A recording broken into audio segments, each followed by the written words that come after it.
وإليكم يوميات ميرفت وعلاء. زي ما اتفقنا يا جماعة، يا بت وراك، يا بت يا بت خلي بالك، بصوا بقى، بصوا الصياعة زي ما بيقولوا، شوفوا مخبية المفتاح فين وشايلة الحاجة فين من علاء. علاء استخبى، والله هتتفتحي النهارده، هتتفتحي يا بت هتتفتحي. ومشترياتي مدمرة حياتي، وطبعا سحلة كل صحباتي وجيراني.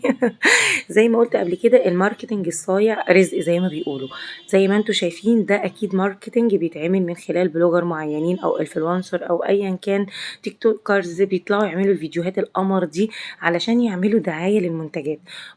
يعني منتجات بتسهل الحياة ومنتهى الرفاهية. في منها زي ما احنا عارفين المهم جدا، وفي منها اللي هو ملوش لازمة ورفاهيات على الفاضي. بس معظم الفيديوهات اللي بيجيبوها فعلا حاجات حلوة قوي، يعني تخلينا كده نتشجع كستات، ما ننتخش ونقعد على قدام التلفزيون او نمسك الموبايل، لا ده احنا نقوم بقى ونفرك الدنيا. يعني احنا لو عندنا الحاجات القمر دي اكيد هنفضل في المطبخ 24 ساعة يا جماعة.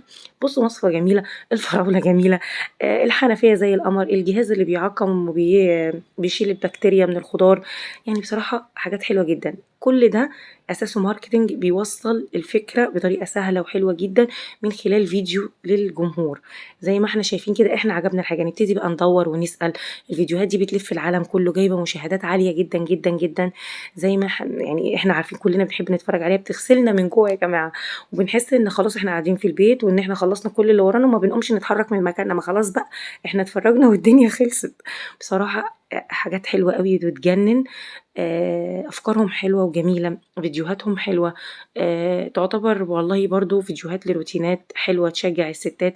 ولكن المنتج ده اعلان للمنتجات او البرودكت الموجود في كل فيديو.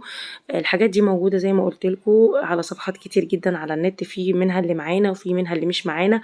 وبصراحة انا مش عارفة ايه اللي معانا وايه اللي مش معانا، فانا ما اقدرش افتي ولا اقول حاجة واشيل ذنبها بعد كده. احنا عارفين صامدون وسنظل صامدون، وهنفضل عند موقفنا، اللي مش معانا عمرنا ما هيبقى معانا. فبصوا شكل البراد يجنن والله ما شاء الله. بصوا في تايمر وبيوضح الحرارة وصلت لحد فين. جهاز تعقيم الشوز او سيلبرات حلوة قوي. عندهم كمان السجاد اللي هو بيبقى على باب الحمام او المطبخ اللي بيمتص المية، ده حلو قوي قوي قوي.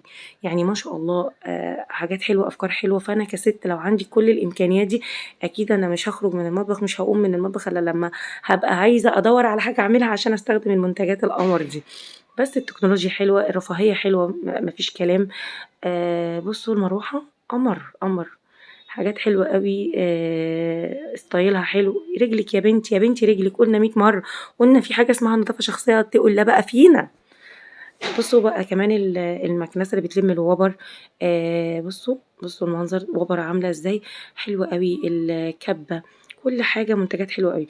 ولكن معظم اللي بيوصل لنا ما بيبقاش بنفس الجودة، وبيبقى حاجات تقليد بس مش من المكان اللي احنا بنشوفه ده، لا بتبقى اماكن تانية واخدة الحاجات دي ومقلداها. قولوا لي بقى في الكومنتات، احنا لو عندنا الامكانيات وجبنا المواقع فعلا هي موجودة، هنشتري الحاجات دي كلها ولا هنعتبرها رفاهية؟